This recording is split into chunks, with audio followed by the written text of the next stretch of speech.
In this video, I will present the 5 main takeaways from Rich Dad's Guide to Investing. This is my third book by Robert Kiyosaki and it's the third book in the Rich Dad series. I hope you will enjoy this one as much as the previous ones. At the age of 12, Robert walked with a man he calls his rich dad along the beach. Suddenly, Rich Dad pointed at a piece of real estate by the ocean and said, "You see that large house? I just bought it." At that point, Robert could not understand how his so-called rich dad could afford that seemingly very expensive piece of real estate because at the time, Rich Dad wasn't well rich yet. When Robert asked about it, he got the following answer: "Well, I couldn't afford it, but my company could." The teachings from this book originates from Robert's rich dad, and with his guidance Robert, too, was able to build great wealth. Let's have a look at the takeaways and see if we can copy the formula as well. Takeaway number 1: create assets that buy assets. Even though Robert's real dad had a great job and a much higher wage than Robert's rich dad, Robert knew that his real dad could never afford the beach house mentioned in the introduction. The explanation by Rich Dad was that Robert's real dad had spent his life working hard for money that created someone else's wealth, while Rich Dad himself had worked years at creating his own wealth in his own company. The lesson Rich Dad gives is that if you want to create big wealth, you need to create your own asset. Being paid by the hour will most likely not make you rich. As Warren Buffett puts it, if you don't find a way to make money while you're sleeping, you will work until you die. Once you successfully have created an asset that provides a positive cash flow, you can achieve the second kicker that will help you expand your asset column. That is the acquisition of additional assets. You should always aim to invest in assets that can help you strengthen your cash flow so that the additional surpluses yet again can be used to acquire additional assets. This goes on and on and on, and done in a correct way, you will experience a compounding effect. One of the main reasons to invest using the cash flow from your assets in a business as compared to your paycheck is that the cash flow can be spent as a gross income as it hasn't been paid out by the parent company to any individual yet. Rich Dad got to buy assets with his gross income through his company and paid taxes on the remaining net income, while Robert's real dad paid taxes on gross income and then tried to buy assets with his net income. There is also the dimension of safety when owning and operating assets. There are always risks involved.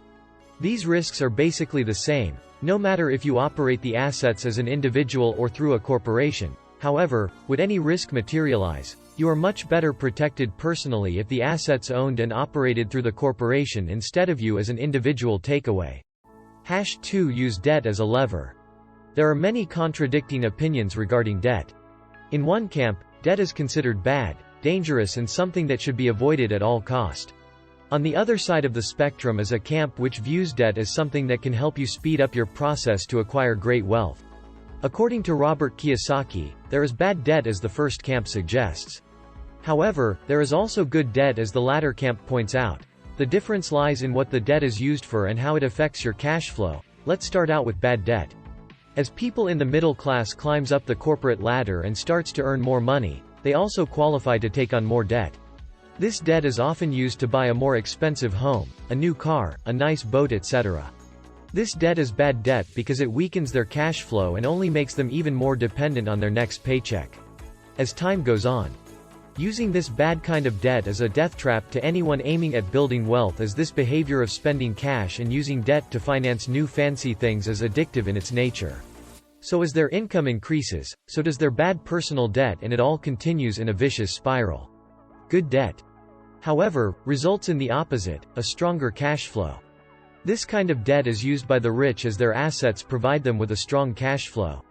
They're qualified to take on more debt.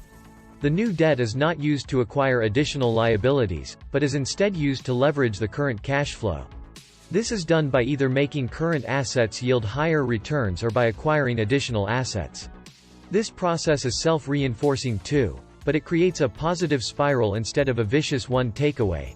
Number 3: maximize expenses, minimize income.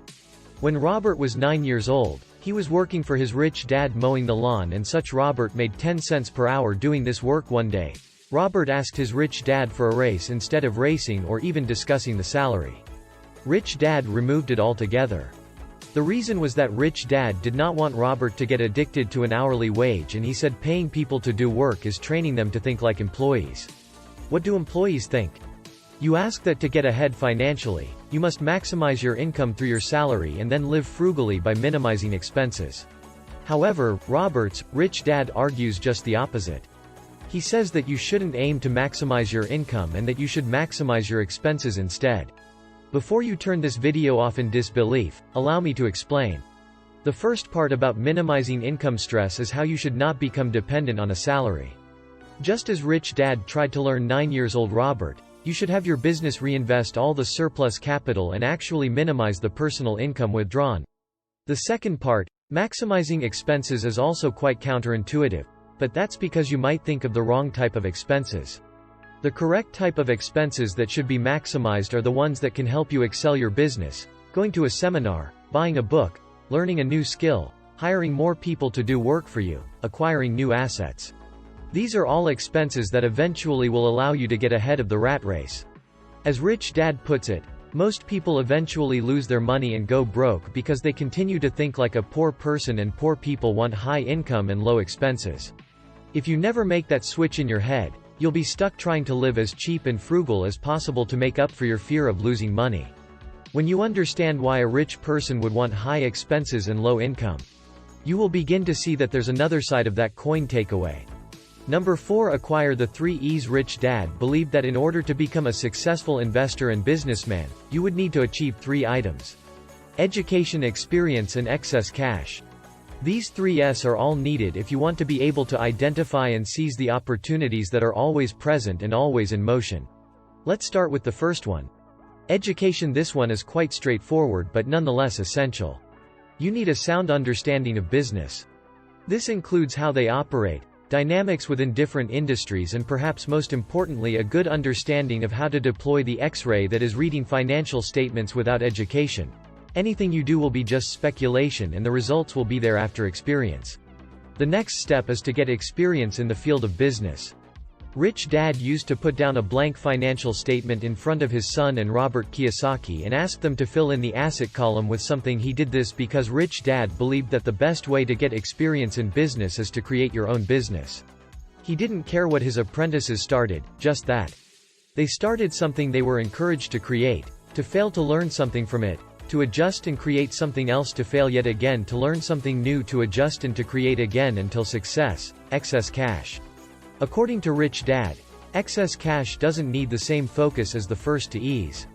This is because once you have a solid education and you have gained the required experience, excess cash will inevitably come. This is the part where you keep full control of your assets. Use the cash flow to acquire additional assets and use leverage in a sound way to speed up the creation of wealth. When people leave school, they generally look for jobs, not opportunities. And from there the negative spiral takes off. Turning cash into trash begins. Arm yourself with the 3 E's and don't you ever miss out on a great opportunity just because it doesn't involve a climb in the corporate ladder. Takeaway number 5: Start today. Rich Dad made Robert Kiyosaki start his first business as a part-time job, and this is now being recommended by Robert himself. Keep your normal job. If you need some money to put food on the table for yourself and perhaps for a family, but put all extra money, energy and time into your business, create, explore, fail, learn and repeat. Don't wait. In the long run, after several attempts, failures and lessons learned, it becomes more and more likely that your next attempt will work out. And as Rich Dad puts it, as a business owner, you don't have to be right 51% of the time, you need to be right only once. However, make sure that you survive the worst case scenario. You must be able to try again. According to Rich Dad, most millionaires lose 3 companies before they win big. The average person has never lost a single one. That is why 10% of people control 90% of money. Let's have a recap before you go on to create your part-time business. Build your money machine by creating an asset that acquires additional assets. Once you have a working formula, embrace debt as a friend and use it to leverage your cash flow, minimize income withdrawn and maximize expenses that can help you excel to be able to seize financial opportunities. You need education, experience and excess cash. You must only be right once. Start today. Bye for now.